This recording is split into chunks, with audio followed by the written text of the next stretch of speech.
উপবিষ্ট আমাদের অন্যান্য নেতৃত্ববৃন্দ, সম্মুখে বসে থাকা, আজকে এই মহতী অনুষ্ঠানের ইন্ডিয়ান সেকুলার ফ্রন্টের নেতৃত্ব, কর্মী, সমর্থক, এলাকার সমাজদরদী, সমাজসেবী, বিশিষ্ট ব্যক্তিবর্গ, সকলকে ইন্ডিয়ান সেকুলার ফ্রন্টের ক্যানিং পূর্ব বিধানসভা কমিটির পক্ষ থেকে হার্দিক অভিনন্দন, শুভেচ্ছা জানাচ্ছি। বন্ধু সাথী, আজকে ইন্ডিয়ান সেকুলার ফ্রন্টের উদ্যোগে যে রক্ত অর্পণ শিবির অনুষ্ঠিত হচ্ছে,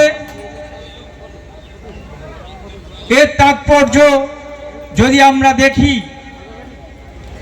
ভারতবর্ষের বিভিন্ন প্রান্তে যেভাবে মানুষের রক্ত নিয়ে হোলি খেলার চিন্তা চলছে, ইন্ডিয়ান সেকুলার ফ্রন্ট সেটাকে বন্ধ করতে প্রয়াস চালাচ্ছে। ইন্ডিয়ান সেকুলার ফ্রন্ট তার সামান্য শক্তি, ক্ষুদ্র শক্তি, 2021 থেকে যে শক্তির উত্থান হয়েছিল, আজকে আমাদের প্রিয় নেতা,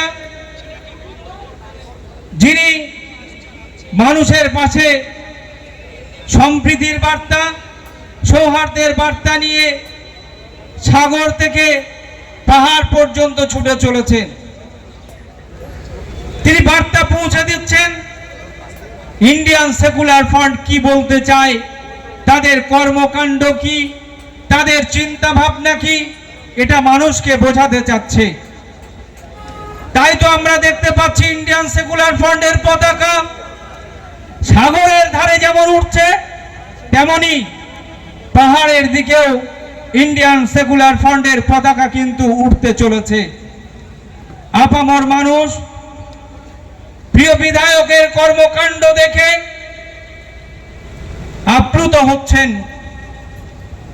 তিনি শুধু রাজনৈতিক ব্যক্তিত্ব হিসেবে নয়, তিনি প্রমাণ করেছেন একজন সমাজ সেবক হিসাবে, তারই অঙ্গ হিসাবে তিনি বাংলার প্রান্তে প্রান্তে যেখানে ইন্ডিয়ান সেকুলার ফ্রন্ট আছে, কর্মীরা আছে, তাদেরকে তিনি বার্তা দিয়েছেন সেখানে মানুষের পাশে থাকতে হবে।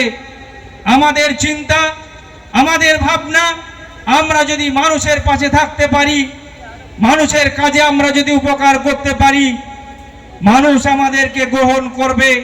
তারই চিন্তা ভাবনার ফসল কিন্তু আজকে, তারই চিন্তা ভাবনার এই প্রয়াস কিন্তু আজকে এই মাধবপুর বাজারে এই রক্ত অর্পণ শিবির। আজকে যেভাবে